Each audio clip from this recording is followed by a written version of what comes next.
The rhythmic tapping of Lieutenant Nora Emerson's pen against her notebook was the only sound in the otherwise silent observation room.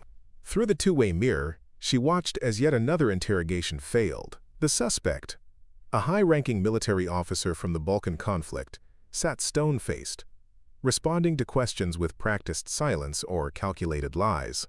3 hours, and the intelligence team had extracted nothing of value.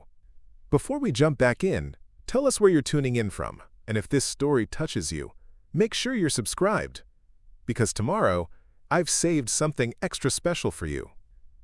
This is getting us nowhere, sighed Colonel Marcus Hayes, director of the International Criminal Tribunal's Special Investigations Unit. His weathered face showed the fatigue of too many failed interrogations. We need leverage, something that breaks through his defenses. Nora's hand stopped mid-tap. She'd been analyzing the suspect's micro-expressions, body language, and linguistic patterns, noting inconsistencies that the lead interrogator had missed. After years of formal training in forensic linguistics and cognitive interviewing techniques, she could read people like most read books. But that wasn't why she was here. Officially, Lieutenant Emerson was just a translator, assigned to the tribunal to convert statements between English, Serbian, Croatian, and Bosnian. "Sir," she said, the word barely audible. Then, with more confidence, "Colonel Hayes, I think I see something we're missing." Hayes turned, surprise evident on his face. In the 3 weeks she'd been assigned to his unit, Nora had said little beyond confirming translations. At 32, she was younger than most specialists on the team, her slender frame and quiet demeanor causing many to underestimate her. Her dark hair was pulled back in a regulation bun, and her gray eyes held an intensity that most people missed because they rarely looked past her translator's badge. "The suspect is touching his wedding ring whenever questions approach the Srebrenica operations," she continued. "It's a self-soothing behavior that indicates emotional distress, but more importantly, he's code-switching in his responses, mixing dialectal features that don't match his claimed background. The accent he's using has phonological markers from Belgrade, but he's claiming to be from a rural area near the Bosnian border." Hayes studied her with newfound interest. "And this matters because he's lying about his identity. This isn't Colonel Miroslav Petrovich. The real Petrovich would have consistent linguistic patterns matching his documented background. This man's speech patterns indicate he's Radovan Kostic, Petrovich's deputy who we believed was dead." The silence that followed was profound. If Nora was right, they had unknowingly captured a man responsible for coordinating some of the worst atrocities of the Balkan conflict. A man whose tactical knowledge could help prosecute dozens of other war criminals. "That's a significant claim, Lieutenant," Hayes said carefully. "What makes you so certain?" Instead of answering with words, Nora opened her laptop and pulled up audio files she'd been analyzing after hours. Split-screen waveform analyses showed speech pattern comparisons between known recordings of both men, with key points highlighted in red. "Voice print analysis confirms it, sir. The formant frequencies, speech rhythms, and even his stress patterns on certain syllables are consistent with Kostic, not Petrovic. He's maintaining the deception well, but you can't completely change speech patterns ingrained since childhood." Hayes watched in stunned silence as Nora methodically presented her evidence, wondering how he had missed the linguistic expertise hiding behind the translator title in her file. "Where did you learn to do this?" he finally asked. "My father was a linguistics professor at Georgetown who specialized in Slavic languages. Started teaching me Serbian when I was 7. By the time I enlisted, I could differentiate between regional dialects that most native speakers couldn't consciously identify. During my military intelligence training, I combined that with forensic linguistics and interrogation psychology." Hayes leaned forward, intrigued. "And your official file just lists you as a translator because—" "Most commanding officers see translator and assume that's all I can contribute. It's easier than explaining the intersection of psycholinguistics, forensic analysis, and interrogation methodology." She paused. "Especially when you're a woman in military intelligence."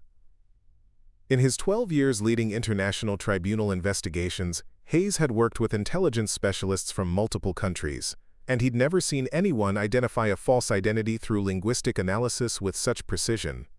Lieutenant Emerson, what's your background beyond languages? Quote, Military Intelligence, Special Activities Division. 4 deployments to conflict zones, including Kosovo and Afghanistan. I've conducted over 200 field interrogations and linguistic analyses of suspect communications. Currently attached to your tribunal through the Joint Special Operations Command. Hayes felt a sudden clarity. The personnel file that had crossed his desk 3 weeks ago had emphasized her language skills, but had conspicuously downplayed her operational experience. Someone had deliberately minimized her capabilities in the official documentation. And before you ask, Colonel, yes, I can conduct the same type of analysis on any Balkan language variant, Russian, Pashto, Dari, and probably whatever other language is spoken by high-value targets we encounter. A slow smile spread across Hayes's face, the first genuine smile Nora had seen from him since she'd arrived. Is that a challenge, Lieutenant? That's a statement of fact, Colonel. Hayes studied her face for a moment longer, then made a decision that would alter the course of the tribunal's investigations forever. How would you approach interrogating our guest, assuming he is indeed caustic? Nora didn't hesitate. He's maintaining his cover identity because he believes we can't touch Petrovic, who has documented medical conditions that would prevent his extradition. If I can prove to him that we know his real identity through linguistic evidence he can't dispute, the shock will create a cognitive opening. Then I'd leverage his family connections. His daughter recently applied to universities in the West. He'll cooperate to protect her future. Hayes stood. Lieutenant Emerson, I want you to lead the next interrogation session. But even as Nora felt a surge of professional pride, she didn't know that her linguistic analysis had just set in motion events that would change her military career forever. What she also didn't realize was that Hayes had been searching for exactly someone like her for a classified operation that would test every skill she'd ever learned. And what neither of them knew was that there were people watching who didn't want Nora to succeed. People who believed her skills and her gender made her a threat to the established order of things. Preparing and narrating this story took us a lot of time, so if you are enjoying it, subscribe to our channel, it means a lot to us. Now back to the story. The tribunal's main interrogation facility in The Hague smelled like industrial cleaner, stale coffee, and the peculiar combination of anxiety and bureaucracy that Nora had grown to associate with international justice operations. She'd been up since 0500 hours preparing her approach, reviewing case files on both Petrovic and Kostic while the suspect waited in isolation. The familiar rhythm of preparation, research, analysis, strategy development was meditative in a way that few people outside intelligence work would understand. For Nora Emerson, this methodical approach was second nature. Nora had been born into a world of language and analysis. Her father, Dr. Thomas Emerson, had served as a linguistic consultant for diplomatic and intelligence services before becoming a professor at Georgetown University. Her mother, Dr. Maria Navarro, had been a cognitive psychologist who specialized in deception detection and interviewing techniques. Nora had literally grown up surrounded by books on psycholinguistics, cross-cultural communication, and the psychology of human deception. At 32, Nora had already accomplished more than most intelligence specialists accomplished in entire careers. Her personnel file read like a textbook example of excellence in operational linguistics, fluent in 7 languages, specialized training in cognitive interviewing, advanced degrees in linguistics and psychology, and multiple commendations for field operations that had saved lives through timely and accurate intelligence collection. What her file didn't capture was the intuitive understanding she had developed for human deception, the ability to detect lies not just through words but through the subtle shifts in dialect, the micro-pauses before fabrications, the inconsistent use of regional expressions that indicated someone was not who they claimed to be. She was reviewing her notes on Kostic's known linguistic patterns when she heard measured footsteps approaching the preparation room. They were confident but unhurried, with the slight cadence of someone who spent significant time in diplomatic settings rather than field operations. She didn't need to look up to know it was Colonel Hayes. "Morning, Colonel," she said, without taking her eyes off her notes. "I've prepared a comprehensive approach for the interrogation if you want to review it." "Actually, I wanted to talk about something else," Hayes replied. his voice carrying a note of caution that immediately got her attention. Hayes was wearing his service uniform, the decorations and insignia marking him as a career intelligence professional with diplomatic credentials. Up close, she could see the subtle signs of stress, the slight tightness around his eyes, the barely perceptible tension in his posture. "What kind of something else?" she asked. "I've been reviewing the case files and intelligence reports from the Balkan conflict, and I've noticed something interesting." Nora set down her notes and turned to face him. Hayes pulled out a tablet and showed her a collection of files. "Since you've been here, our suspect identification accuracy has improved by 70%. Our lead investigators usually maintain detailed records on interrogation outcomes, and the improvement since your arrival is significant." Nora glanced at the data, feeling a mixture of pride and professional satisfaction. "Your previous linguistics specialist was competent, but they were following standard translation protocols. Those protocols work fine for direct communication, but detecting deception requires deeper linguistic analysis. Understanding regional variations, education-level markers, age-related speech patterns, and stress-induced language shifts." "What kind of analysis?" Hayes asked. Nora gestured toward a workstation where multiple audio files were being processed through specialized software. "For example, our current suspect. Standard analysis would simply translate his statements accurately, but I'm examining his speech for markers like code switching between urban and rural dialectal features, inconsistent use of archaic forms that would be natural to someone of his claimed background, and emotional triggering patterns when certain topics arise." She picked up a set of headphones and played a specific audio segment. "Listen here.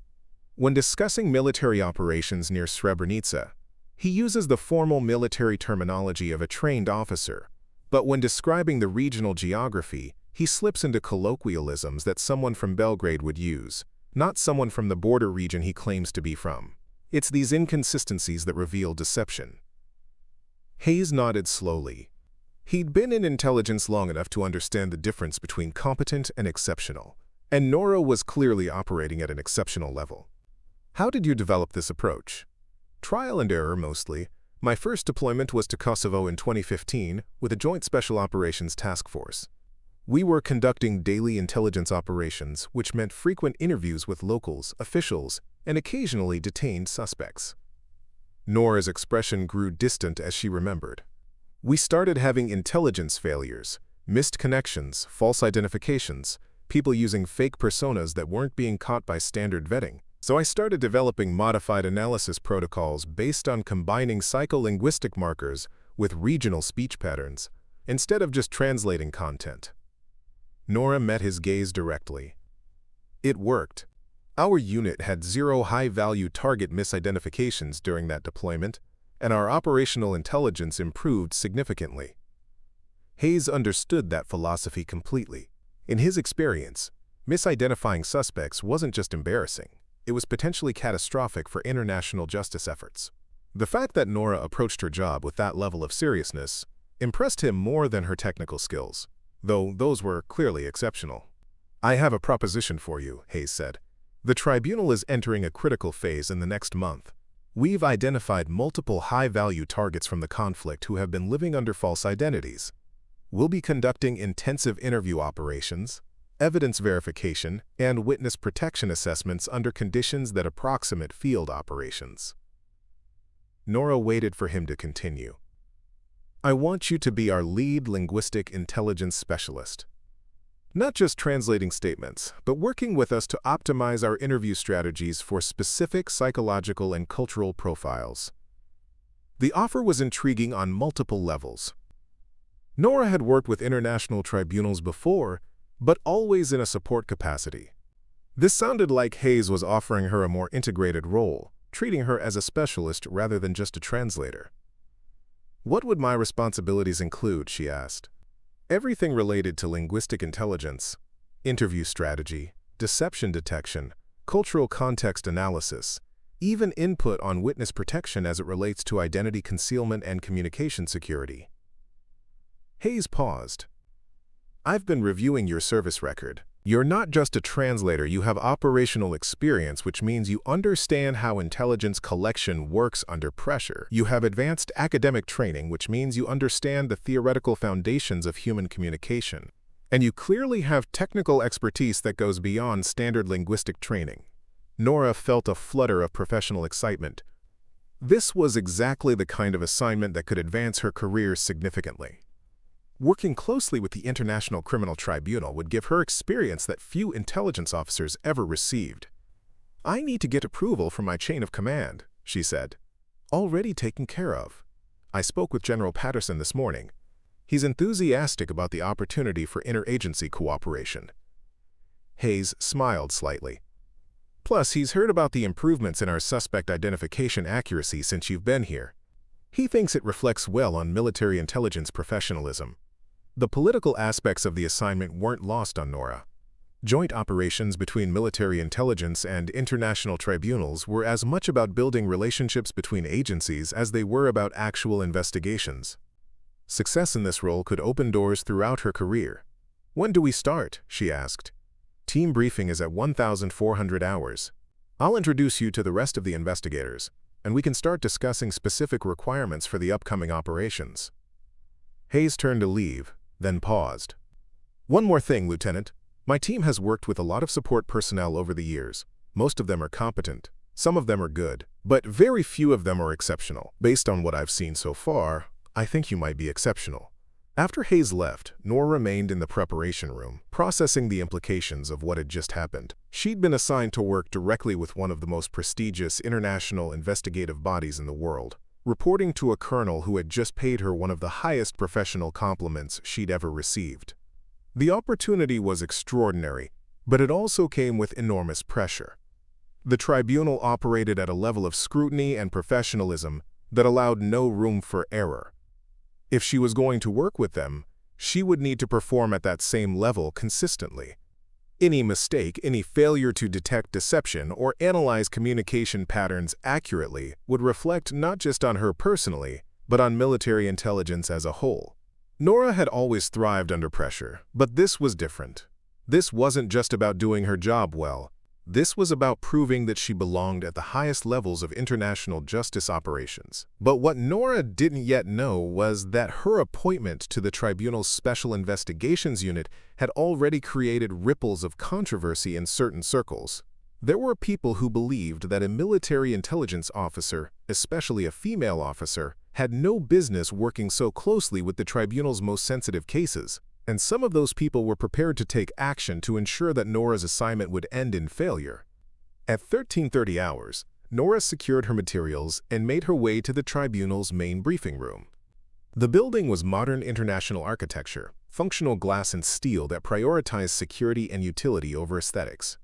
The corridors were lined with photographs documenting the tribunal's work, images that captured the gravity of international justice without revealing operational details. The briefing room was larger than she'd expected, with tiered seating arranged around a central presentation area equipped with multiple screens and secure communication systems. When she entered, she found 8 people already seated and engaged in quiet conversation. The atmosphere was serious but collegial, the kind of professional familiarity that developed between people who trusted each other with matters of global significance. Hayes stood when she entered and addressed the room. "Ladies and gentlemen, I want you to meet Lieutenant Nora Emerson, who will be our linguistic intelligence specialist for the upcoming operation. Some of you may have already encountered her during the past few weeks." Nora scanned the faces in the room, recognizing several from her time at the tribunal. These were experienced investigators, most in their late 30s or early 40s, with the kind of focused expressions that came from years spent pursuing justice in the aftermath of conflict. Their attire was professional and understated, and their demeanor showed the signs of people who had seen humanity at its worst, but maintained their determination to uphold the rule of law. "Lieutenant," Hayes continued, "let me introduce you to the team." He gestured toward a tall, lean man with auburn hair and intelligent green eyes. "Dr. Daniel Sullivan, our behavioral psychologist and cognitive interviewing specialist. 15 years with the tribunal, worked on cases from Rwanda to Syria." Daniel nodded and gave her a slight smile. "Heard impressive things about your work on the caustic identification." Next was a shorter, more heavily built man with dark hair and a carefully maintained beard. Victor Washington, our forensic evidence specialist and historical documentation expert. 12 years with the tribunal, previously with the International Criminal Court. Victor's handshake was firm and brief. "Looking forward to working with you, Lieutenant." Hayes continued around the room. Sophia Martinez, our victim advocate and witness coordinator. 11 years with us, background in trauma psychology and protective services. Martinez was compact and wiry, with quick dark eyes that seemed to take in everything simultaneously. Agent Thomas Reeves, our security and witness protection specialist. 8 years with the tribunal, previously with Interpol's Fugitive Tracking Division. Reeves was built like his nickname suggested, the Wall. Broad shoulders, thick arms, and hands that looked like they could restrain suspects without breaking a sweat.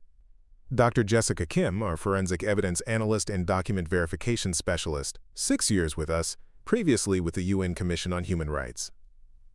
Kim was younger than the others, probably in her early 30s, with a kind of intense focus that suggested a background in technical specialties. Rafael Santos, our geospatial intelligence and location verification specialist, 7 years with the tribunal, background in satellite imagery analysis and geographic profiling. Santos was tall and thin, with the kind of patience in his posture that Nora associated with analysts who spent hours examining detailed imagery for subtle clues. Finally, Hayes indicated a woman who looked to be in her early 50s with silver-streaked hair and the bearing of senior leadership. And this is Diana Hayes, our deputy director and chief investigator. 18 years with the tribunal, previously with the British SIS. Diana stood and shook Nora's hand with the kind of firm grip that conveyed both respect and evaluation. "Pleasure to meet you, Lieutenant. Marcus has told us about the breakthroughs you've made with our linguistic analysis. We appreciate professional competence." Nora felt the weight of their collective attention and knew that this was her opportunity to establish credibility with the team. These people had worked together for years, had depended on each other in high-stakes situations, and had developed the kind of professional relationships that were essential for sensitive international investigations. She was the outsider, and she would need to prove that she could contribute to their effectiveness rather than simply supporting it. "Thank you, Deputy Director. I've reviewed the tribunal's operational parameters, and I'm confident that we can optimize our interview strategies for maximum intelligence yield. I'm looking forward to the opportunity to work with all of you." Hayes activated the presentation system and began outlining the operation. Operation Truthseeker will be a 3-month intensive investigation targeting the Srebrenica command structure. We'll be interviewing witnesses who've never come forward before, suspects living under assumed identities, and reviewing documentation that was recently discovered in a military archive.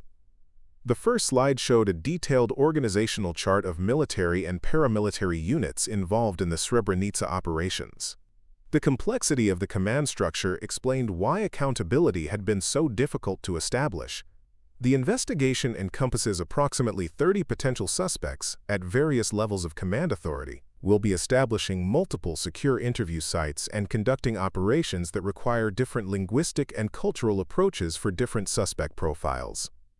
Hayes clicked to the next slide, which showed a breakdown of suspect types and associated interview requirements. This is where Lieutenant Emerson comes in. Instead of using standard interview protocols, we're going to optimize our approaches for specific psychological and cultural profiles. Lieutenant Emerson will be responsible for developing linguistic strategies appropriate for each subject and analyzing communication patterns throughout the interviews. Nora studied the suspect breakdown, already beginning to understand the complexity of what Hayes was proposing. Different suspects would require different interview approaches. Military officers would respond to structured, authority-based questioning, while local officials might require relationship-building techniques. Paramilitary leaders would need confrontational approaches with overwhelming evidence, while witnesses would require trauma-informed, supportive methods. "What kind of resistance are we expecting from subjects?" Nora asked. Diana answered this time. "The operation includes both cooperative witnesses who fear reprisal and uncooperative suspects with significant motivation to conceal their actions. They'll be using every deception technique imaginable, from outright denial to partial truths designed to mislead, to false identities with elaborate backstories. Nora nodded. Interviewing subjects with strong motivation to deceive required different approaches than standard witness interviews. False identity detection was particularly challenging when subjects had spent years living under their assumed personas. I'll need detailed psychological profiles for each subject so I can customize linguistic approaches accordingly. I'll also need to understand your standard operating procedures for interview documentation and evidence preservation. Daniel leaned forward slightly. What kind of customization are you talking about? Nora had been hoping someone would ask that question. She activated her own tablet and connected it to the presentation system. For example, military officers from the Serbian forces typically underwent specific psychological conditioning as part of their training. This includes linguistic patterns that reflect hierarchical thinking and diffusion of responsibility. When interviewing these subjects, we need to use linguistic frameworks that acknowledge rank and protocol while strategically isolating individual accountability. She clicked to show a psychological profile of a typical military commander, with associated linguistic approaches. This approach recognizes their military identity while systematically narrowing their ability to deflect responsibility. The language creates a cognitive framework where accepting personal accountability becomes the only logical conclusion. She switched to another profile. Contrast that with local officials who participated through administrative support rather than direct action. Their deception typically involves linguistic distancing, passive voice, bureaucratic terminology, procedural justifications. The next image showed a different interview approach. This strategy uses reciprocal language patterns to create psychological proximity to events and emphasizes concrete specifics rather than allowing procedural abstractions. Victor nodded approvingly. We've always adapted our interview techniques for different subjects, but usually we're limited by whatever expertise the interviewer happens to possess. This level of systematic customization is something new. That's where things get interesting, Hayes said. For this operation, we have authorization to use any approach that's legally and ethically sound, including specialized techniques that aren't normally available to conventional investigators. Lieutenant Emerson's background in operational linguistics gives us capabilities that most international tribunals simply don't have. Nora felt her pulse quicken. Access to advanced interview techniques would allow her to optimize information collection in ways that weren't normally possible. Cognitive interviewing, controlled cognitive engagement, reverse discourse analysis, approaches that could significantly improve deception detection and information yield. Jessica raised her hand slightly. What about cultural context analysis? Excellent question. Nora switched to a slide showing different cultural contexts. Different ethnic and regional groups within the former Yugoslavia have distinct cultural frameworks for understanding concepts like truth, responsibility, and justice. For accurate intelligence collection, we need to adapt our linguistic approach to these cultural frameworks. She clicked through several more slides showing cultural variations.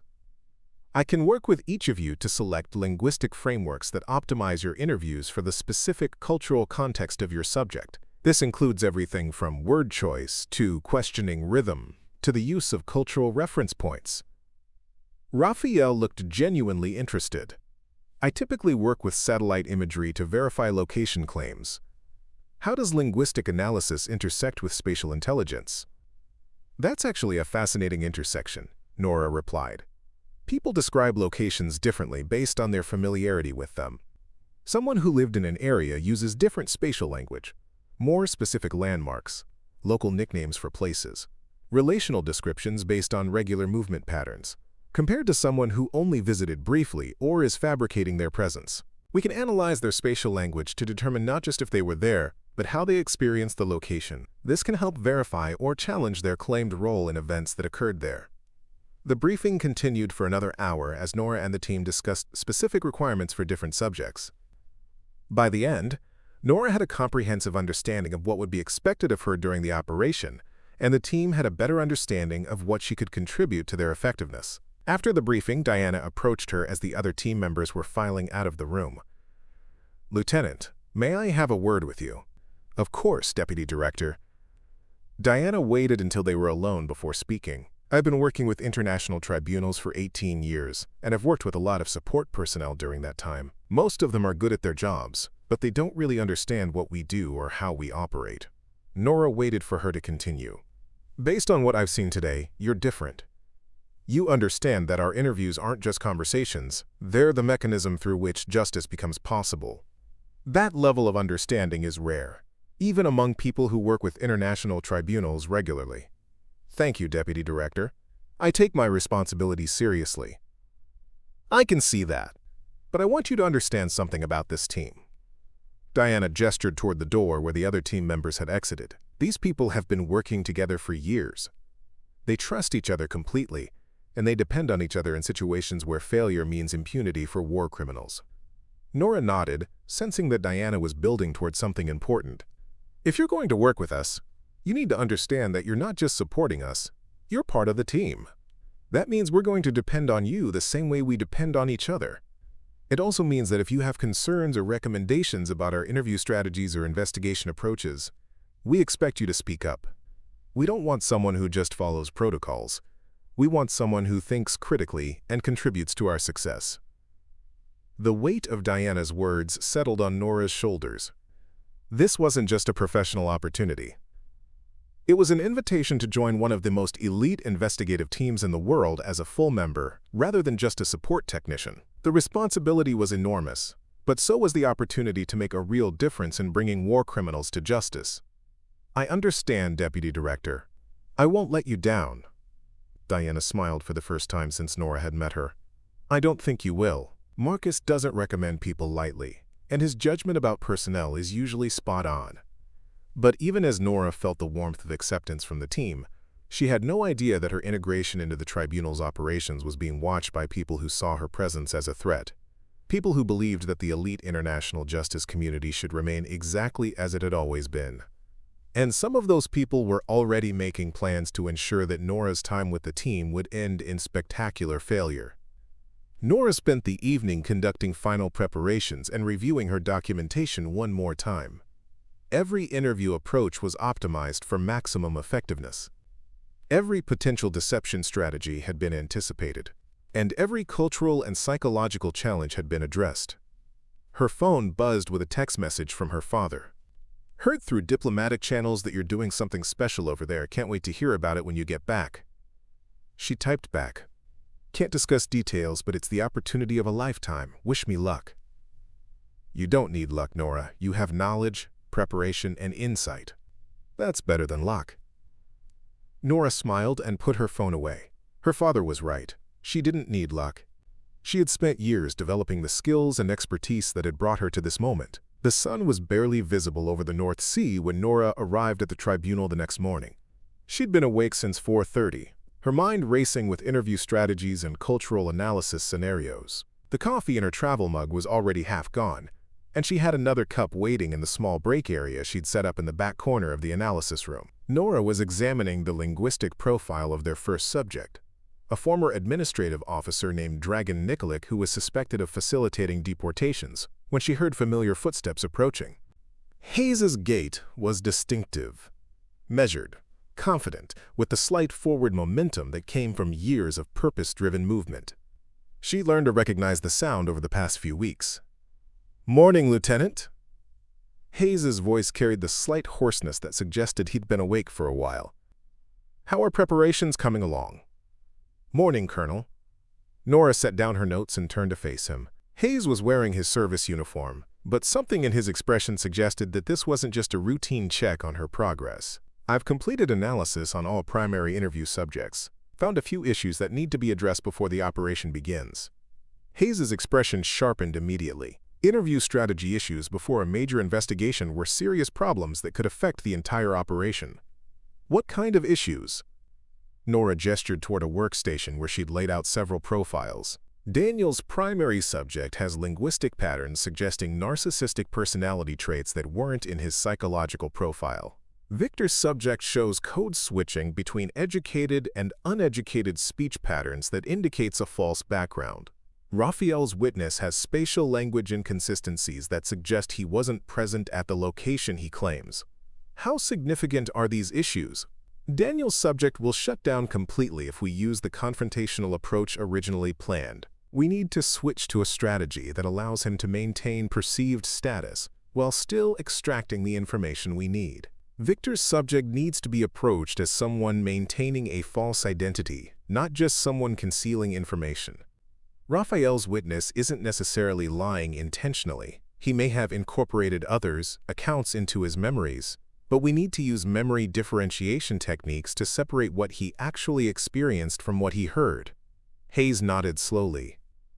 Nora's proactive approach to interview preparation was exactly what he'd hoped for when he'd requested her assignment to the team.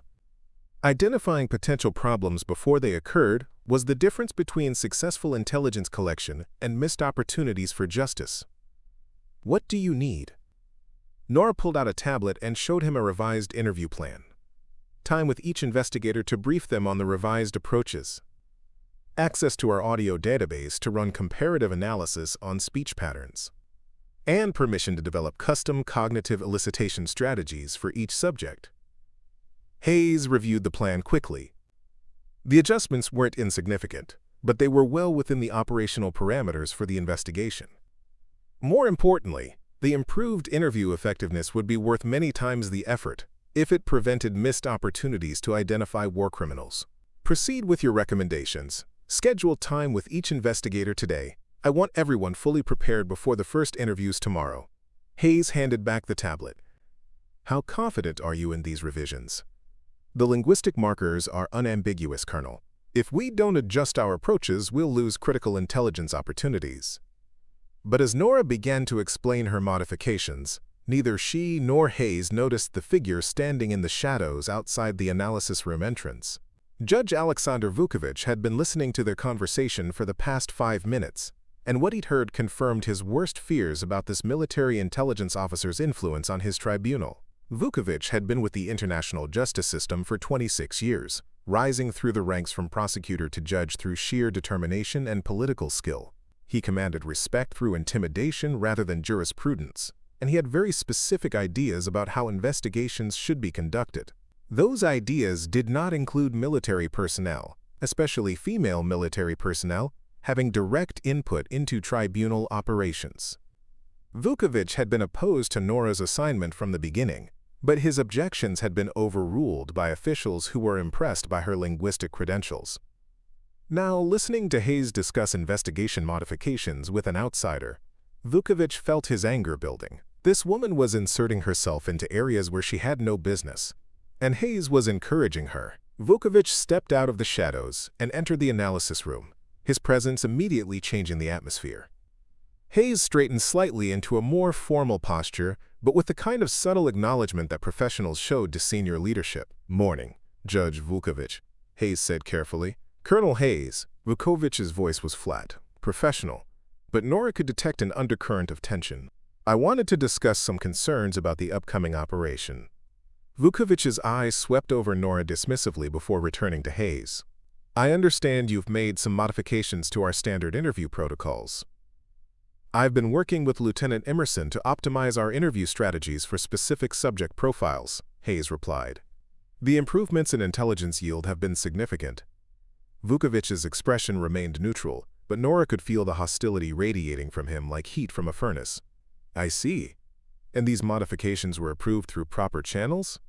"The operational parameters give me authority to configure interview strategies as I see fit for maximum effectiveness," Hayes said, his voice gaining a slight edge. "Lieutenant Emerson's expertise has been invaluable in that process." Vukovic nodded slowly, but his eyes never left Nora. She had the uncomfortable feeling that she was being evaluated like a potential threat. "I'm sure the lieutenant is very competent in her area of expertise. However, I have some concerns about procedural integrity when it comes to sharing detailed information about tribunal methodologies with personnel from outside agencies." The implication was clear, and it hit Nora like a physical blow. Vukovic was questioning her trustworthiness, her right to be privy to information about tribunal operations. The accusation was subtle but unmistakable. Hayes's jaw tightened. "Judge Vukovic, Lieutenant Emerson has been cleared for this assignment through proper channels. Her security clearance and need to know have been verified." "I'm sure they have," Vukovic replied smoothly. "I'm simply suggesting that we need to be careful about how much operational detail we share with temporary personnel. The integrity of our investigative methods must be our primary concern." Nora felt her face flush with anger and embarrassment. Vukovic was basically calling her a procedural risk in front of Hayes, questioning her professionalism and her right to be there. But she also recognized that this was a test. How she responded would determine not just her relationship with Vukovic, but her standing with the entire team. "Judge Vukovic," Nora said carefully, "I understand your concerns about procedural integrity. I've been working with classified investigations in international tribunals for 6 years, and I take those responsibilities very seriously. If you have specific concerns about my clearance or my handling of sensitive information, I'm happy to address them through proper channels." Vukovic's eyes narrowed slightly. Nora's response had been professional and appropriate, but he clearly hadn't expected her to push back. "I appreciate your enthusiasm, Lieutenant. I'm simply ensuring that everyone understands the importance of maintaining proper procedural protocols." "Of course, Judge. I wouldn't expect anything less from an institution with your reputation for excellence." The exchange was polite on the surface, but Nora could feel the underlying tension. Vukovic had just fired the first shot in what she suspected would be an ongoing campaign to undermine her position with the team. Hayes clearly sensed the tension as well.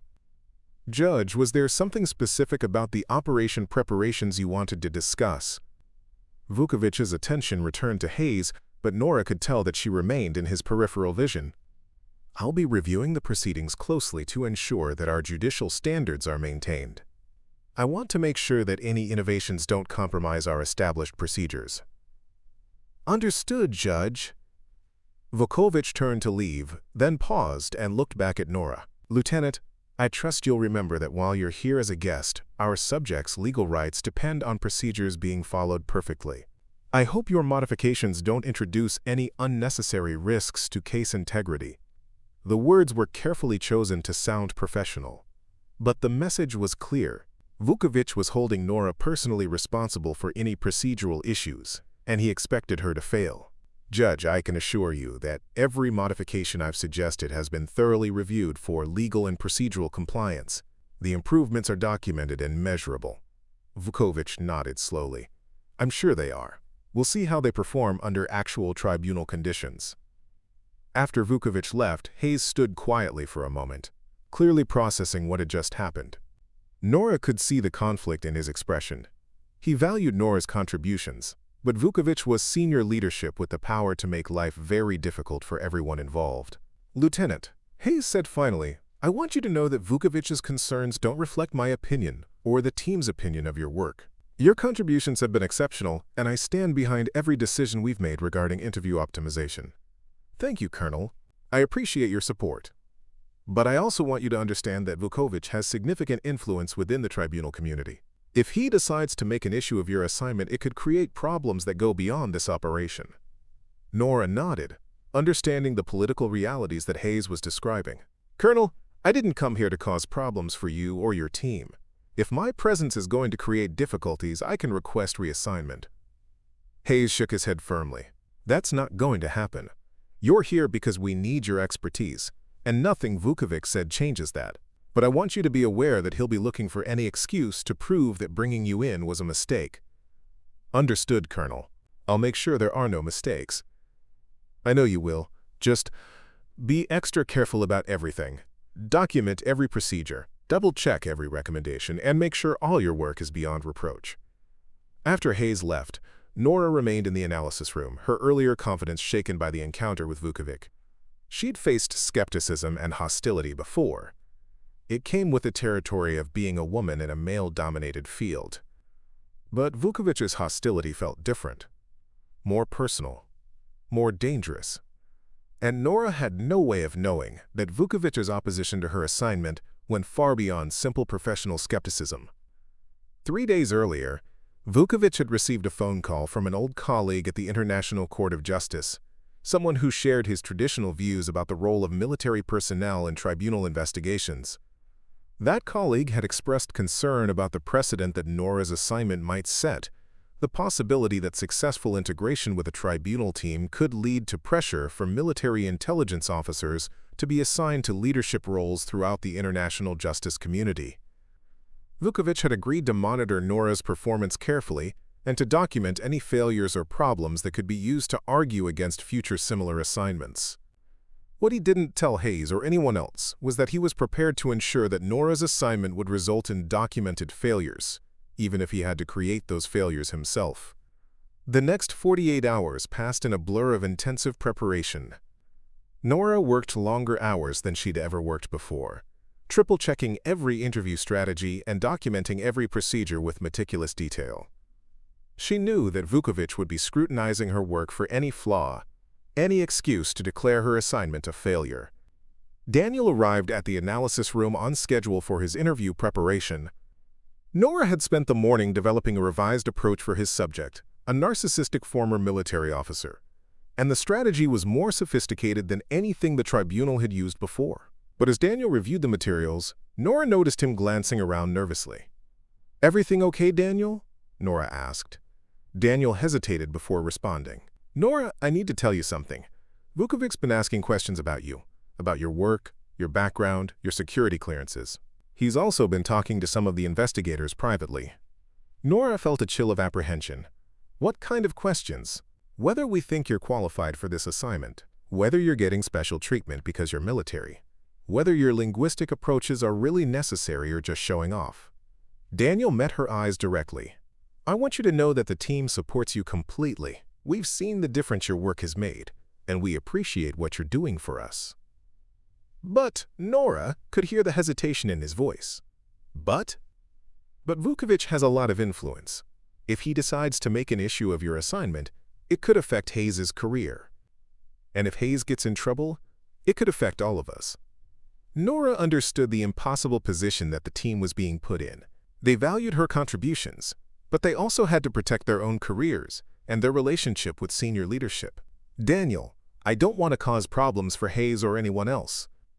If Vukovic wants me gone, maybe it would be better for everyone if I just requested reassignment." Daniel shook his head firmly. "That's exactly what Vukovic wants, for you to quit. Don't give him that satisfaction. You belong here, Nora. You've earned your place through competence and professionalism. Don't let Vukovic's politics drive you away." But even as Daniel spoke words of support, Nora could see the worry in his eyes. The team was being forced to choose between supporting her and protecting themselves, and that wasn't fair to anyone. Victor arrived for his consultation an hour later, and Nora could immediately sense that something had changed.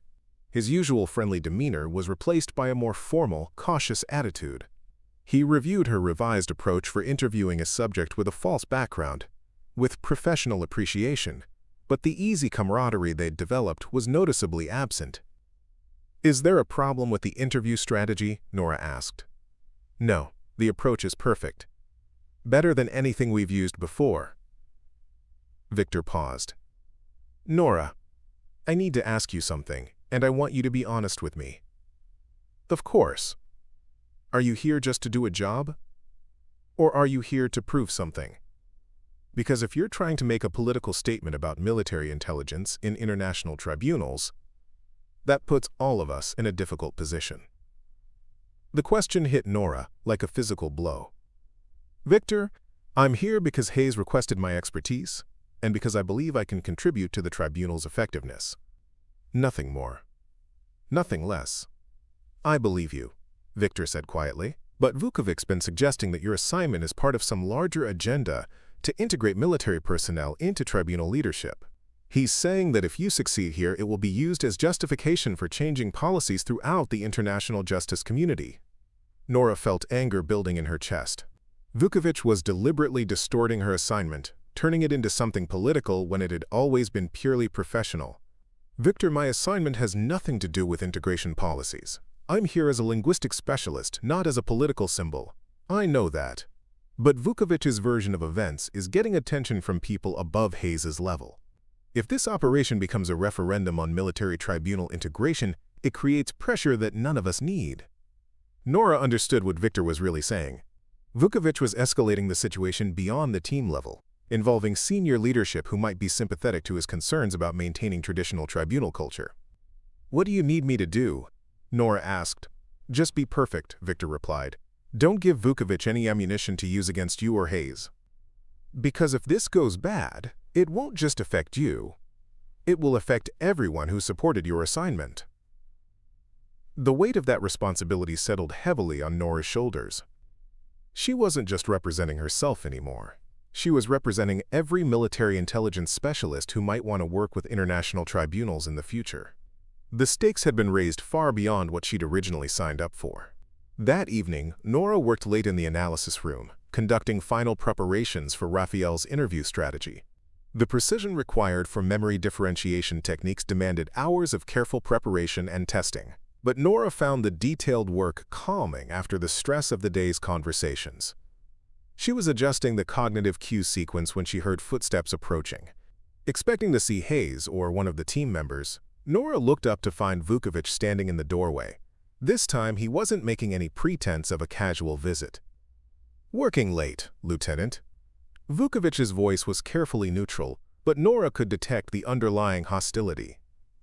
"Yes, Judge. I want to make sure Raphael's interview strategy is perfect before the operation begins." Vukovic approached the workstation and examined the materials with professional interest. Despite his personal feelings about Nora's assignment, he was knowledgeable about interview techniques and could appreciate quality work when he saw it. "Impressive methodology," Vukovic admitted. "You clearly know what you're doing from a technical standpoint." "Thank you, Judge." Vukovic picked up one of the strategy documents and examined it closely.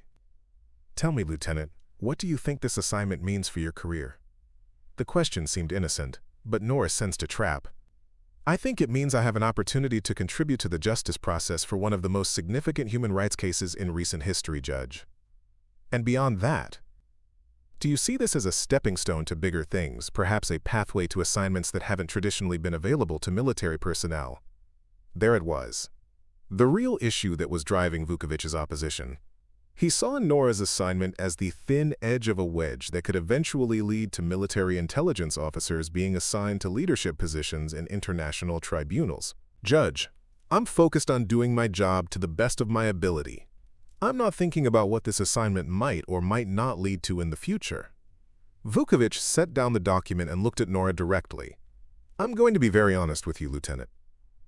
There are people in this community who see your assignment as a threat to everything we've built over the past 50 years. They believe that tribunal effectiveness depends on maintaining certain standards and traditions that have proven themselves in practice. I respect those traditions, Judge. I'm not here to change anything, just to contribute whatever expertise I can." "But that's exactly the problem," Vukovic continued. "Your very presence here changes things. When word gets out that a military intelligence officer is working as an integral member of a tribunal team, it creates pressure to expand those opportunities, and that pressure could lead to policy changes that compromise judicial independence." Nora felt her anger building, but she forced herself to remain calm and professional. "Judge, with respect, my military background is irrelevant to my ability to analyze linguistic patterns and optimize interview strategies. My contributions to this team have been based purely on technical competence." "Have they?" Vukovic's voice carried a challenging edge. "Or have you been given opportunities and access that wouldn't have been extended to a civilian linguistics specialist? Are you sure Hayes' support for your assignment is based entirely on your technical skills?" The implication was clear and deeply insulting. Vukovic was suggesting that Hayes' support for Nora was based on interagency politics rather than her competence, that she was receiving special treatment because she was military. "Judge, Colonel Hayes' support for my assignment is based on documented improvements in interview effectiveness and demonstrated linguistic expertise, nothing more." Vukovic nodded slowly. "I'm sure you believe that, but perceptions matter in this business. And the perception among some people is that you're here as part of an institutional experiment rather than operational necessity." "Then those people are wrong," Nora said firmly. "Perhaps, but wrong perceptions can be just as damaging as wrong realities." Vukovic paused, studying Nora's face. "I'm going to give you some advice, Lieutenant. This operation will be scrutinized very carefully by people who are skeptical about your assignment.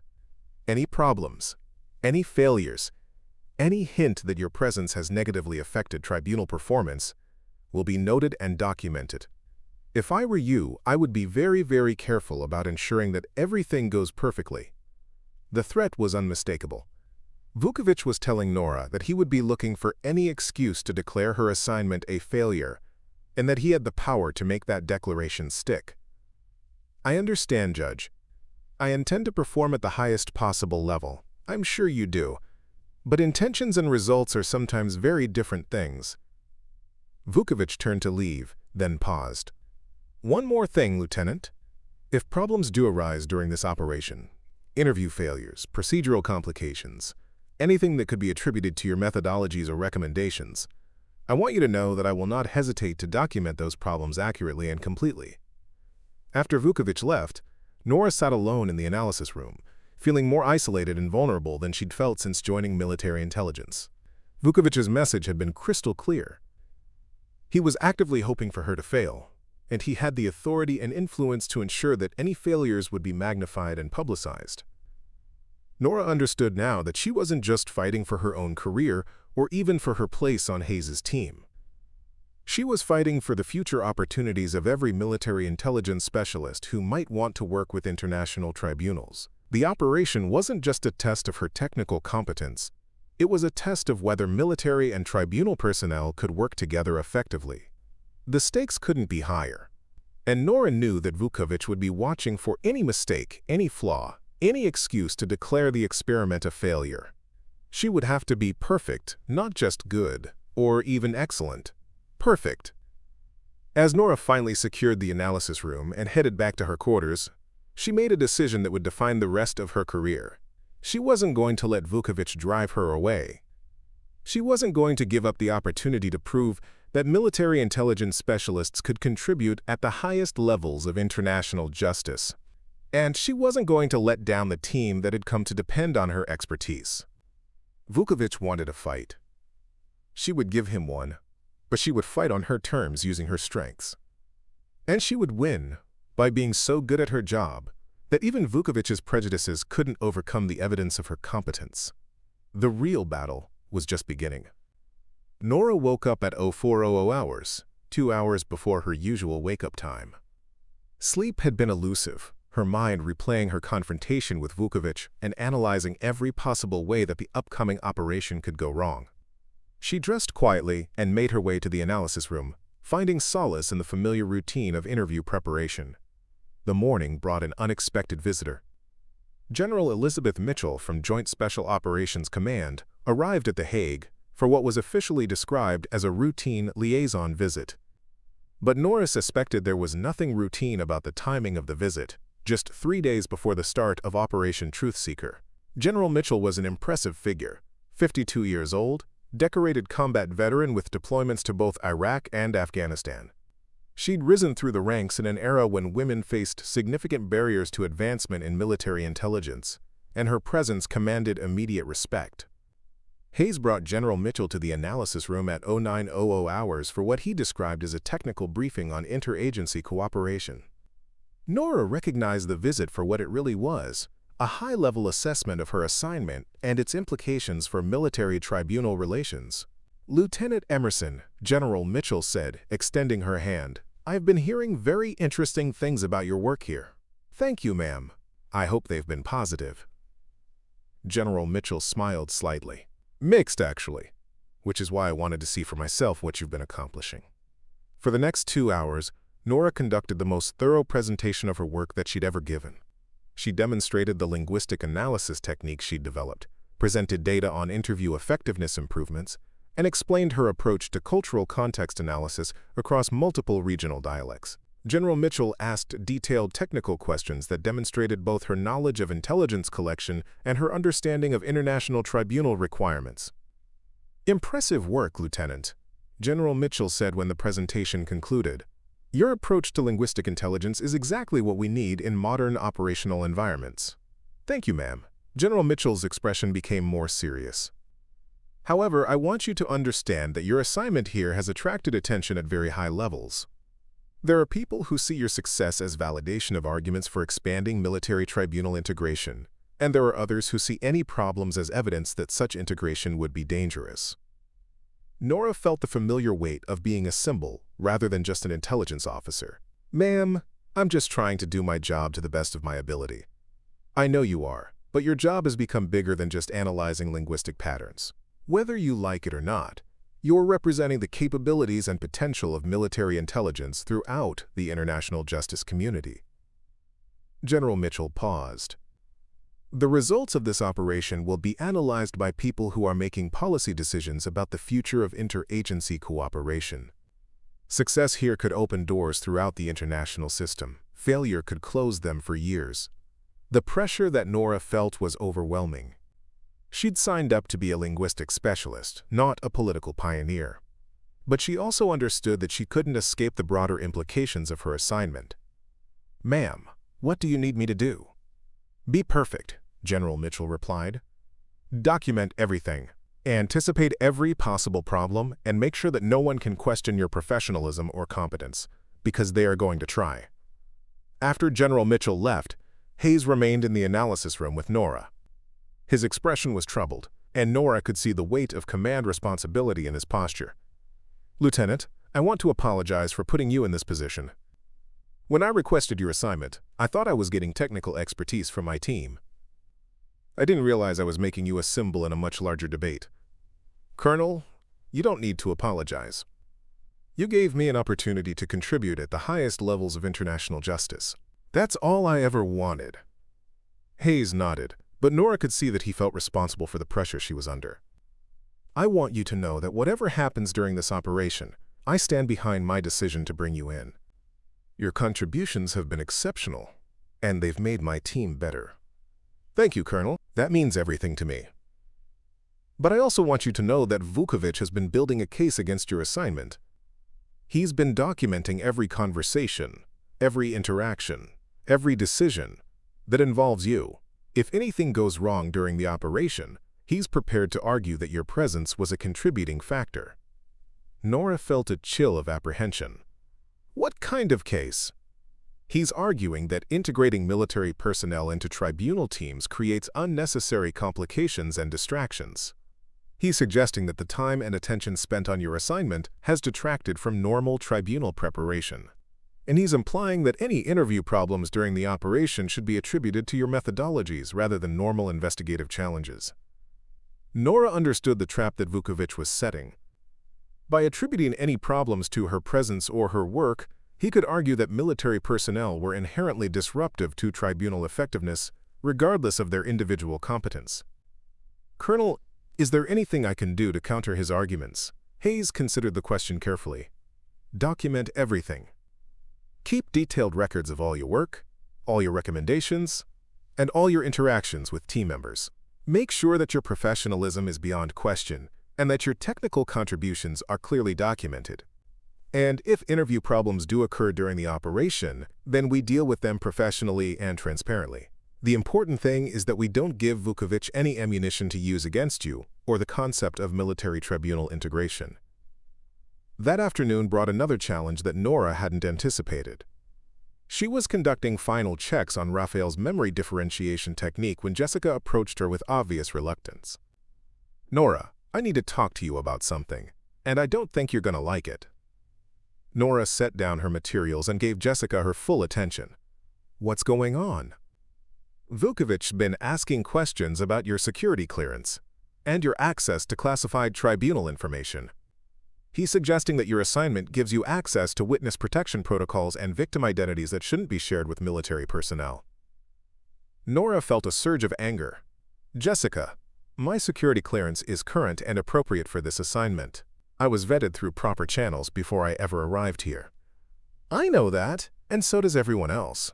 But Vukovic is arguing that your clearance was processed too quickly, that normal security protocols were bypassed to expedite your assignment." Nora understood the implications immediately. If Vukovic could raise questions about her security clearance, he could argue that her assignment represented a breach of proper security protocols. Even if the accusations were false, the investigation process could damage her career and provide ammunition for arguments against future similar assignments.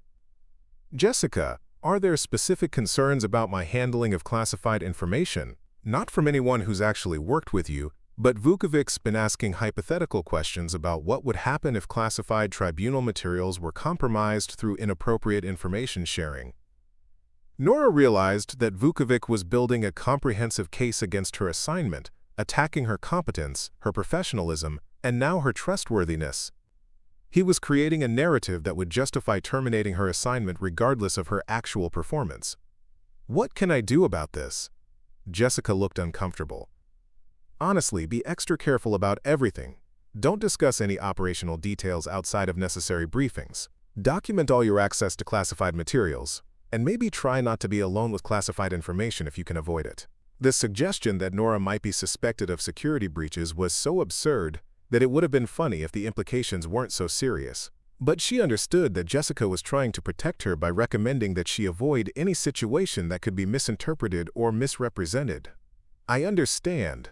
Thanks for the warning. As Jessica left, Nora remained alone with the uncomfortable realization that she was fighting a battle on multiple fronts. Vukovic wasn't just questioning her technical competence. He was attacking her character, her loyalty, and her right to be privy to information about tribunal operations. Nora spent that evening in her quarters reviewing every aspect of her assignment and trying to anticipate every possible angle of attack that Vukovic might use. She documented her security clearance processing, her access to classified materials, and her handling of sensitive information. She reviewed every interview strategy she developed and prepared detailed justifications for each decision. But even as Nora prepared her defenses, she knew that Vukovic held most of the advantages in this fight. He had seniority, political connections, and the support of people who shared his traditional views about keeping military and tribunal operations separate. More importantly, he had the ability to interpret any problems during the operation in ways that supported his predetermined conclusions. Nora's only advantages were her technical competence and the support of Hayes's team. But she was beginning to understand that those advantages might not be enough if Vukovic was determined to engineer her failure. The real test would come during Operation Truthseeker, when Nora's interview strategies would be evaluated under the most demanding conditions possible. Vukovic would be watching for any sign of failure, any excuse to declare her assignment a mistake that should never be repeated. Nora had 3 days to finalize her preparations for what had become the most important test of her career. 3 days to ensure that every strategy, every analysis, and every procedure was absolutely perfect. Because anything less than perfection would be seized upon as evidence that military personnel didn't belong in the International Tribunal community. The stakes couldn't be higher, and Nora knew that her entire future and the future opportunities of countless other military specialists would be determined by how well her interview strategies performed during the upcoming operation. She was ready for the challenge. The question was whether she was ready for the politics that would determine how her performance was evaluated and interpreted. Time would tell. But Nora was determined to fight for every opportunity, every advancement, and every chance to prove that competence had no institutional boundaries. The war criminals she helped bring to justice would face consequences for their actions, and in doing so she would validate the critical role military intelligence could play in international justice. The morning of Operation Truthseeker dawned clear and cool. Nora arrived at the tribunal facility at 0500 hours to find controlled focus as teams prepared interview rooms and finalized documentation. The operation would test every aspect of the team's capabilities under conditions that approximated the highest-stakes international war crimes investigations. Nora had spent the previous night conducting final strategy reviews. Every interview approach was calibrated for optimal effectiveness.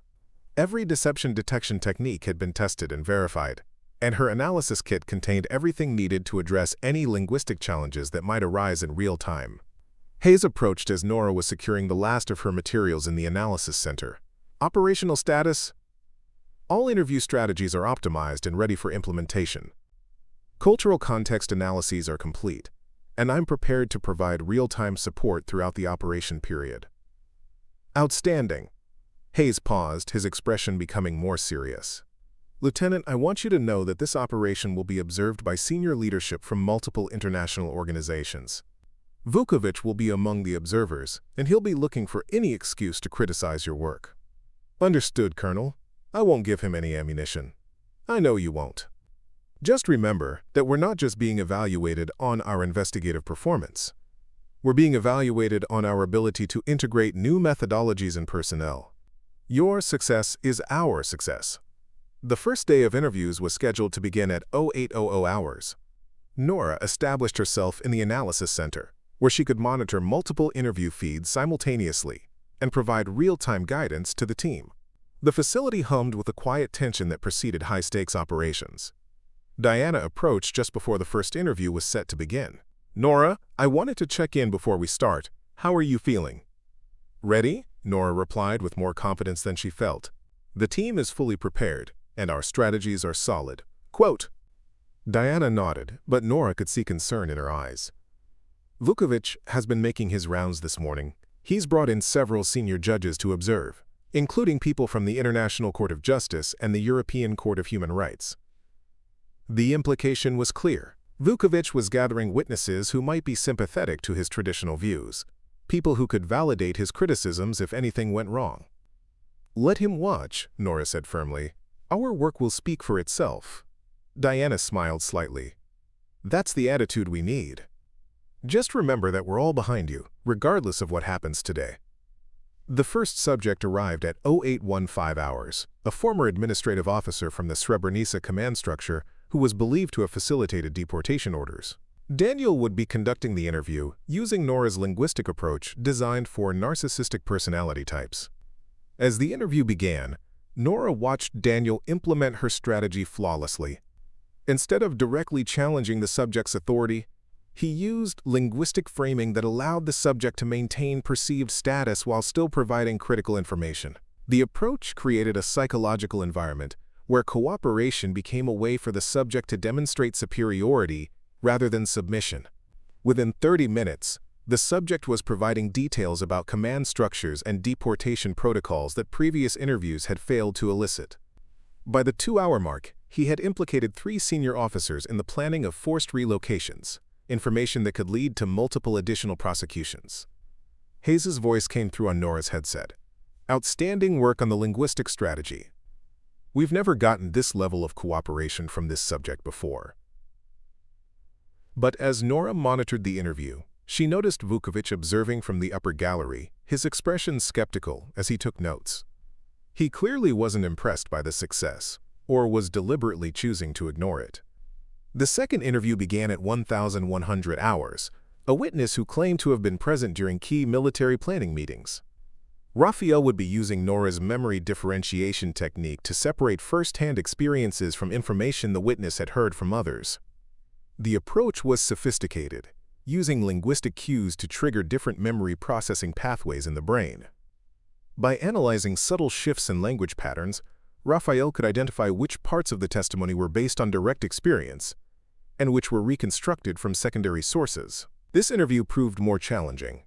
The witness initially resisted the technique, becoming defensive when Raphael began probing the source of specific memories. Nora watched the linguistic markers closely, noting signs of increasing cognitive dissonance. "Raphael," she said through his earpiece, "he's showing resistance patterns consistent with source confusion, not deliberate deception." Shift Memory Reconstruction Framework 3, the one designed for traumatic context incorporation. Raphael smoothly transitioned to the alternative approach, and the results were immediate. The witness relaxed visibly as the new linguistic framework acknowledged the impact of trauma on memory formation. Within minutes, he was willingly distinguishing between events he had witnessed personally and information he had acquired later. By the end of the interview, they had established which parts of his testimony would be admissible as direct evidence and which would require corroboration, a distinction that could prove critical in future tribunal proceedings. But as the day progressed, Nora noticed a troubling pattern. Each time an interview succeeded using her methodologies, Vukovic would speak quietly to the other observers, pointing to aspects of the procedure that apparently concerned him. He was creating a counter-narrative in real time, framing the successes as somehow problematic from a judicial perspective. The third interview of the day presented the first significant challenge. Victor was interviewing a subject with a suspected false identity, a man claiming to be a minor local official who was actually believed to be a senior paramilitary commander. Victor implemented Nora's linguistic authentication protocol, using questions designed to elicit dialect-specific responses that would reveal inconsistencies in the subject's claimed background. 20 minutes into the interview, the subject began to show signs of linguistic stress, mixing regional expressions, shifting between formal and informal registers in unnatural patterns. "Victor," Nora said through his earpiece. He's code-switching between 3 distinct dialect regions. The inconsistency suggests constructed identity rather than authentic background. Press on educational references from the Eastern region. His responses show weakest authentication patterns there. Victor adjusted his questioning accordingly, focusing on cultural and educational references specific to the region where the subject claimed to have grown up. The inconsistencies multiplied as the subject struggled to maintain his fictional background. Now transition to the forced choice protocol. Nora instructed, give him options that require implicit cultural knowledge. Victor began presenting the subject with choices that seemed neutral but actually required deep familiarity with regional customs and practices. Knowledge that couldn't be easily faked. The breaking point came when Victor asked about a local holiday tradition. The subject's response contained linguistic markers from a completely different region, a critical error that revealed his fabricated identity. We have him, Nora said quietly. His speech patterns matched documentation from Commander Branislav Jokic, not the local official he's claiming to be. Victor smoothly transitioned to direct confrontation, presenting evidence of the identity deception. Faced with irrefutable linguistic analysis, the subject's demeanor changed completely. Within minutes, he abandoned his false identity and began negotiating for consideration in exchange for information about other commanders. It was a stunning success, the identification and exposure of a high-value target who had evaded justice for nearly 2 decades. The team in the analysis center exchanged looks of professional satisfaction as Victor skillfully extracted critical intelligence from the now cooperative subject. But Nora's celebration was short-lived. Through the observation window, she could see Vukovic in heated discussion with several senior judges, gesturing toward the interview room with obvious disapproval. Hayes approached her workstation, his expression concerned. Vukovic is arguing that your linguistic authentication protocol amounts to entrapment, that it manipulates subjects into incriminating themselves through psychological pressure rather than evidence. That's absurd, Nora replied. The protocol simply reveals linguistic inconsistencies that indicate deception. It doesn't create false confessions, it exposes false identities. I know that, but Vukovic is framing it as a military interrogation technique inappropriate for judicial proceedings. Nora felt her frustration building. No matter how successful her methods proved to be, Vukovic found ways to criticize them on procedural grounds. He wasn't judging her work on its effectiveness, but on his predetermined conclusion that military approaches had no place in tribunal operations. The final interview of the day was the most critical and the most dangerous. Jessica would be interviewing a former intelligence officer believed to have coordinated the Srebrenica command communications. This subject had previously revealed nothing in 3 separate tribunal interviews. For this interview, Nora had developed her most sophisticated approach yet, a multi-layered linguistic strategy that adapted in real time to the subject's responses. The approach combined cultural contextualization, cognitive elicitation, and strategic empathy in ways that had never been attempted in tribunal proceedings before. As Jessica began the interview, Nora watched with intense focus, analyzing every linguistic nuance, every micro-expression, every subtle shift in the subject's communication patterns. The first 30 minutes yielded little progress. The subject maintained rigid control over his responses, limiting his answers to minimal acknowledgments or bureaucratic abstractions. Jessica, Nora said through the earpiece, he's using institutional language as a shield. His speech patterns show emotional suppression through formalization. Shift to Protocol 7, the one that uses institutional framework against itself.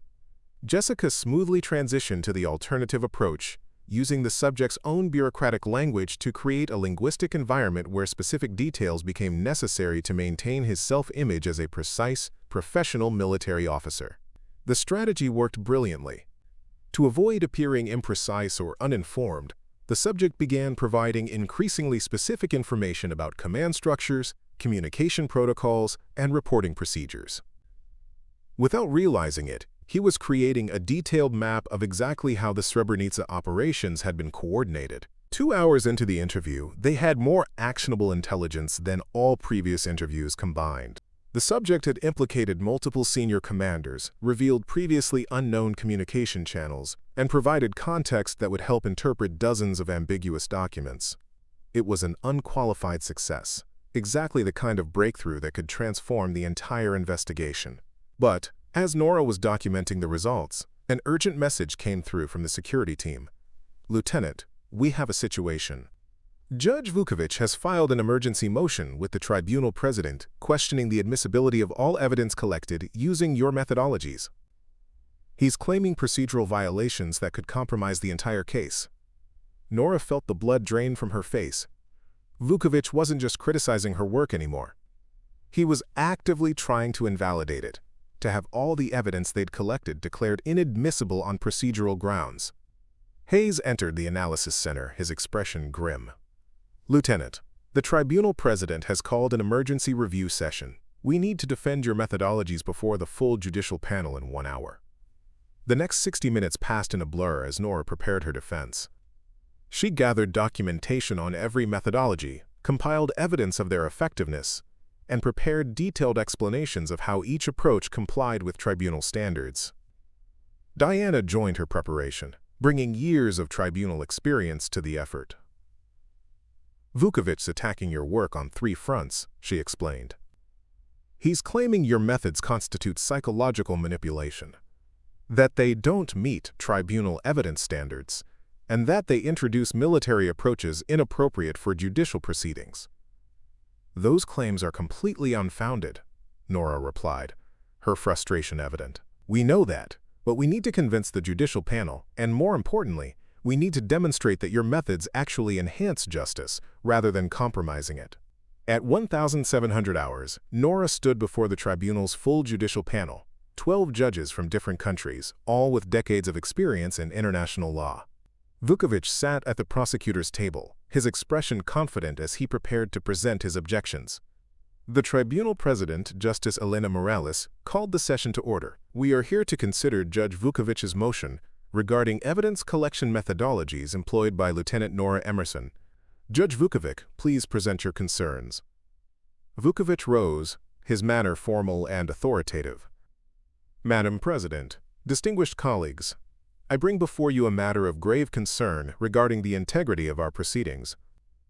Lieutenant Emerson, while undoubtedly skilled in her field, has introduced methodologies that fundamentally undermine the judicial nature of this tribunal. He activated a presentation showing excerpts from various interviews. These approaches employ psychological manipulation techniques developed for military intelligence operations, techniques designed to extract information rather than establish judicial truth. They prioritize intelligence yield over procedural integrity, and in doing so they compromise the admissibility of the very evidence they produce." Vukovic continued for 20 minutes, presenting a detailed critique of Nora's methodologies, framing them as alien intrusions into established tribunal procedures. His argument was skillful and persuasive, appealing to the judges' commitment to procedural rigor and judicial tradition. When he finished, Justice Morales turned to Nora. "Lieutenant Emerson, you may respond to these concerns." Nora rose, feeling the weight of every eye in the room. This wasn't just about defending her work anymore. It was about defending the very concept that military and judicial approaches could complement each other rather than conflict. "Justice Morales, distinguished members of the tribunal, I understand and respect Judge Vukovic's concerns about procedural integrity. The search for truth in a judicial context requires rigorous standards and careful methodologies. It is precisely because of that respect that I developed the approaches being questioned today." Nora activated her own presentation, showing the linguistic frameworks underlying her methodologies. These approaches are not, as Judge Vukovic suggests, military interrogation techniques imported into a judicial context. They are specialized linguistic methodologies designed specifically for truth-seeking in complex multilingual environments where deception is sophisticated and motivation to conceal is strong. She displayed side-by-side comparisons of traditional tribunal interviews and interviews using her approaches, highlighting the superior information yield without any compromise of subject autonomy. The linguistic authentication protocol doesn't manipulate subjects into false confessions. It reveals inconsistencies that indicate identity deception. The cognitive elicitation strategy doesn't pressure subjects. It creates linguistic pathways that make truth-telling cognitively easier than deception, The cultural contextualization framework doesn't coerce. It establishes communication parameters that bridge cultural differences in truth-telling conventions. Nora then shifted to specific case examples, showing how her methodologies had revealed truth that traditional approaches had missed, including the identification of Commander Jokic, who had evaded justice for nearly 2 decades. Most importantly, she concluded, these methodologies enhance justice rather than compromising it. They help distinguish between reliable and unreliable testimony. They identify those hiding behind false identities. And they create linguistic environments where witnesses can more accurately convey what they experienced, all while maintaining complete compliance with tribunal standards for voluntary testimony and evidence admissibility. The presentation lasted 30 minutes, during which Nora felt her confidence growing. The judges were engaged, asking detailed questions that showed genuine interest rather than skepticism. Even some who had seemed initially aligned with Vukovic were now considering her arguments with evident thoughtfulness. When she finished, Justice Morales called a brief recess for deliberation. Hayes approached Nora as the judges filed out. "That was brilliantly done, Lieutenant. You addressed every concern directly and professionally." "Do you think it was enough?" Nora asked. Hayes glanced toward Vukovic, who was speaking urgently with several colleagues. It shifted the momentum. Vukovic expected to overwhelm the panel with procedural objections. Instead, you've reframed the entire discussion around enhancing justice rather than just following procedure. 20 minutes later, the judges returned. Justice Morales called the session back to order, her expression unreadable. Having considered Judge Vukovic's motion and Lieutenant Emerson's response, this panel has reached a decision. The room fell completely silent as everyone awaited the ruling that would determine not just the admissibility of the evidence but the future of military tribunal cooperation. We find that the methodologies employed by Lieutenant Emerson, while innovative, do not constitute procedural violations that would compromise evidence admissibility. To the contrary, these approaches demonstrate the value of specialized linguistic expertise in complex international cases.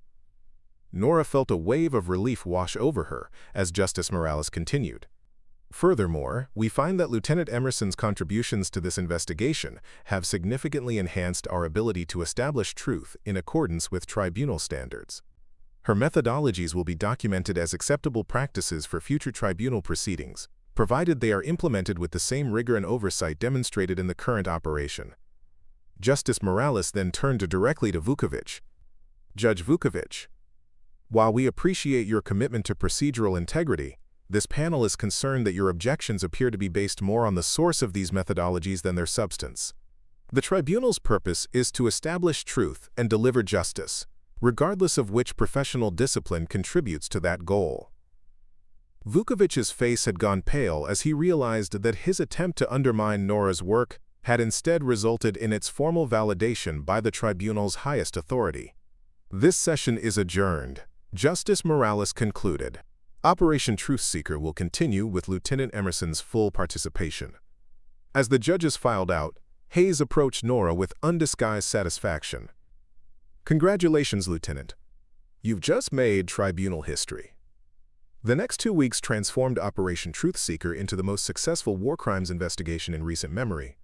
Nora's methodologies led to the identification of 17 previously unknown perpetrators, the recovery of crucial documentation thought to have been destroyed, and testimonial evidence that would support dozens of new prosecutions. More importantly, her approach to linguistic analysis established new standards for international investigations, standards that recognize the value of specialized expertise regardless of its institutional origin.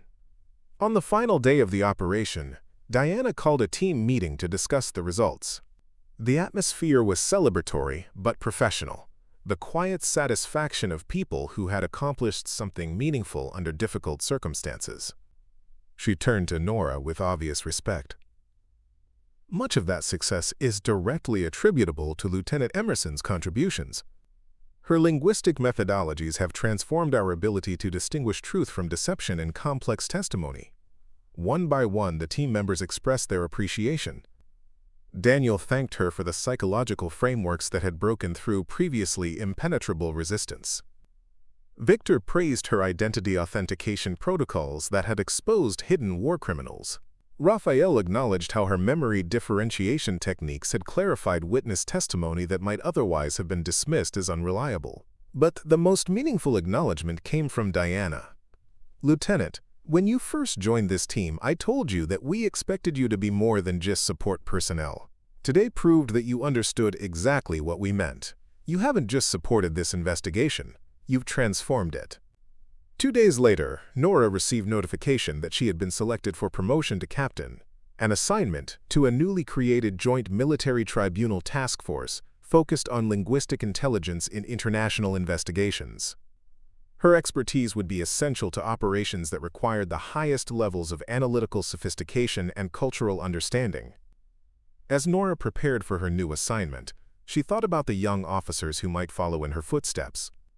Her success had opened doors that had been narrowly restricted for decades, proving that institutional boundaries meant little compared to genuine expertise and dedication to justice. Nora had started her assignment at The Hague as a military translator doing routine interpretation for a tribunal team.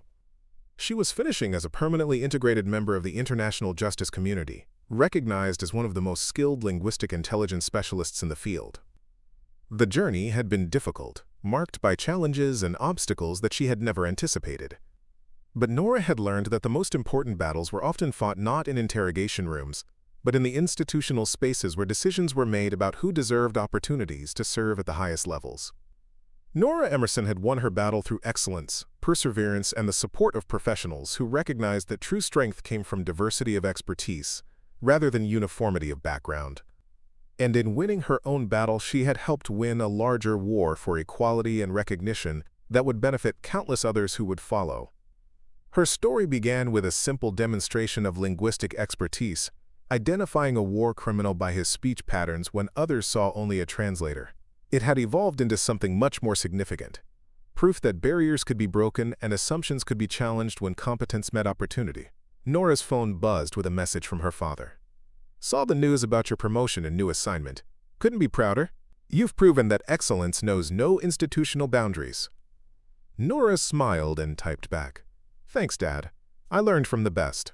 Time to go show them what multilingual justice really means." As Nora boarded the aircraft that would take her to her new assignment, she knew that her greatest contributions still lay ahead. She was no longer fighting for acceptance. She had earned it. Now she could focus on what she had always wanted to do: serve at the highest levels of international justice and help bring accountability for the world's most serious crimes. The young woman who had impressed a tribunal director with her ability to identify a war criminal through his speech patterns had become something much more significant, a symbol that competence, dedication, and excellence could overcome any barrier.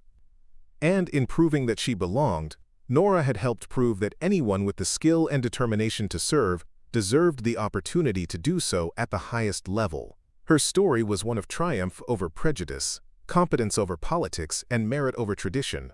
It was a story that would inspire others to pursue their own dreams of service and excellence, regardless of the obstacles they might face. Nora Emerson had found exactly where she belonged, doing exactly what she was meant to do, and she had earned her place through the only currency that truly mattered: exceptional performance when it counted most. Up next, you've got 2 more standout stories right on your screen. If this one hit the mark, you won't want to pass these up. Just click and check them out. And don't forget to subscribe and turn on the notification bell so you don't miss any upload from us.